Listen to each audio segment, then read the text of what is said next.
Hey guys, welcome back to my channel. This week's video is going to be super short and a little different. So after my hair video of me doing different styles, you guys asked me how I blow dry my hair with one hand. So I'm going to show you guys how.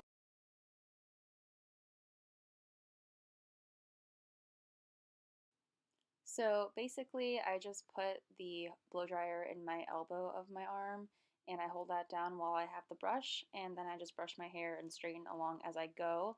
But that's pretty much it, and I want to thank Taylor for inspiring me to do this video because without her I wouldn't have done so. So thank you for that, and I hope you guys enjoy this.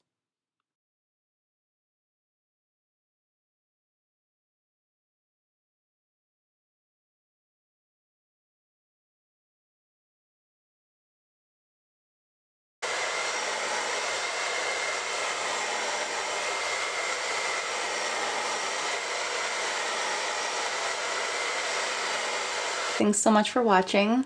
If you want any other tips on how to do things, just let me know. Definitely subscribe, as usual, and follow me on social media. Below are the links. Thanks, bye!